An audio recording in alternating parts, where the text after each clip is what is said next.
guess the conventional wisdom is to read short, happy poems. So I'll read a long, sad poem. This one's for Jeff, I guess. It has a short epigraph to start. And it's actually a gravestone inscription of the person whom this poem is about.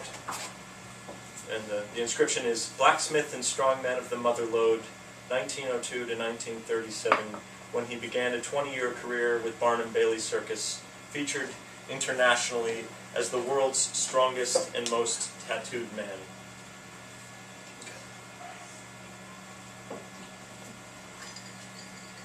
One. I dreamed in ink. Oh, by the way, it's called Rasmus Nielsen. I dreamed in ink, clouds pinned against the endless belly of the sky, a blot of orange weeping through its border, and woke to cold, damp gauze unraveling from my skin. In time, I started drawing odd looks on the street, so what couldn't be hidden, I forced further into view. I figured crowds would pony up to see me inked like Omi and Costentimus, that self-bred lot. Nights, after the forge was cooled, tools hung, I tracked down Brooklyn Joe, a good man, clever with the needle, who darkened the canvas of my flesh with dragons and geishas, redwoods on my calves, and Christ heads on my ribs. All told, Joe left me looking like a tall Ming vase, a frozen scene that you could live inside for days. My ticket elsewhere, paid in flesh. Come look, come look. 2. Those tattoos formed the hopeful specters of my night, but morning pried me from my ink-stained sheets to work. With crisscrossed tongs, chirping like a cardinal, I drew out horseshoes, 16 penny nails beside the rictus of a forge, yawning its ball of heat.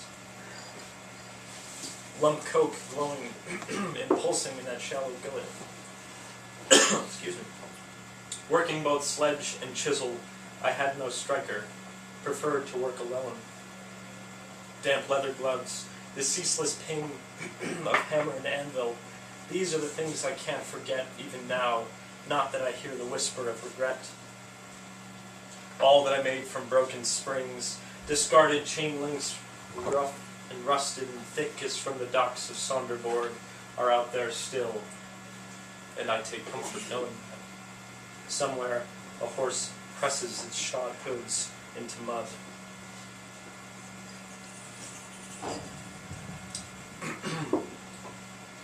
Three.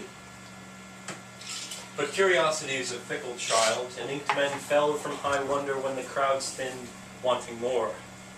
While Omi filed his teeth to points and stretched his lobes, I forged a set of bull rings, 4-inch, heavy gauge, and pierced my nipples with a drawn-out steel-grayed rod, then slid the rings into those burning tips of flesh. Starting small, I wrapped a 50-pound anvil in chains, and hooking it to my chest, I lifted, slow at first, the only sound the tick of blood against the floor. Breath was the bitch to master, keep the good air in. I ground my molars smooth and clenched my neck to wires. Practice makes perfect. No, practice makes permanent. And this, I figured, was the tempered ease of freaks, that pearl of pain the curious rub themselves against. 4.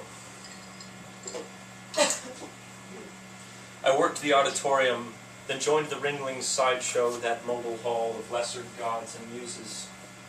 We etched our way across the country, sprawling back, and passed the whiskey round until the jug got dizzy. Chuffing east through Lincoln, we played hearts and stud, as rain dragged ragged lines across the window panes.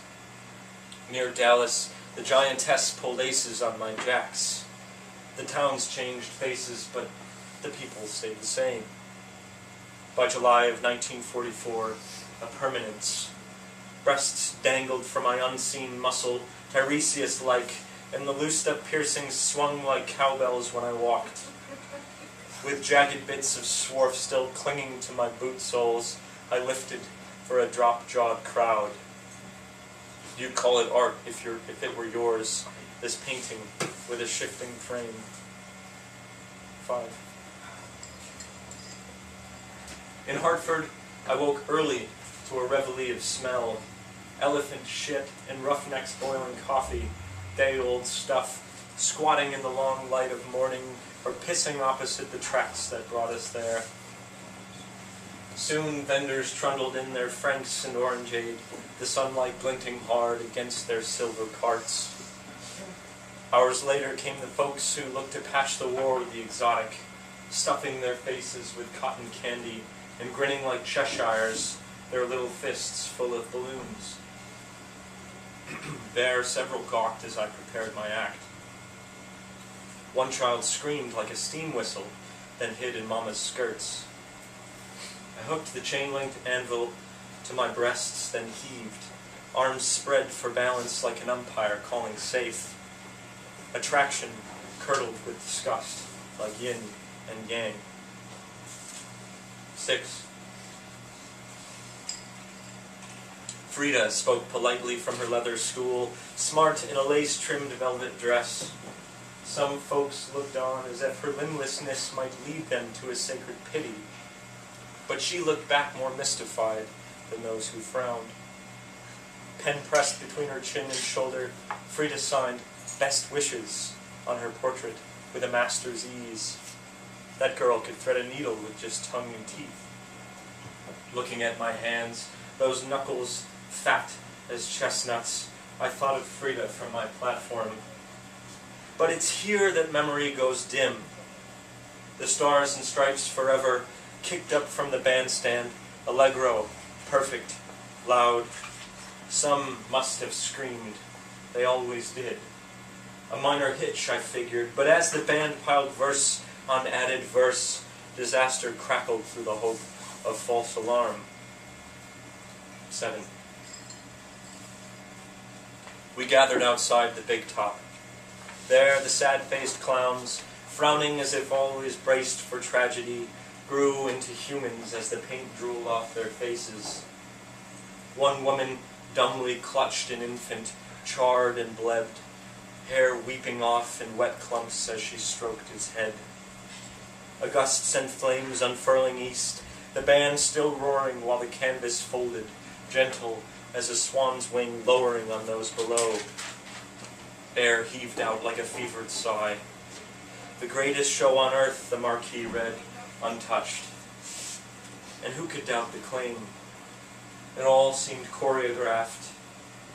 Red curtains drawn on new illusions as we watched.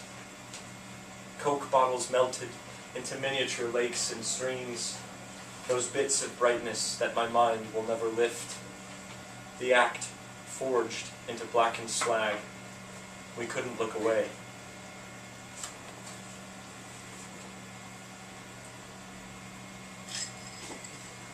Okay, I can't say it gets any happier.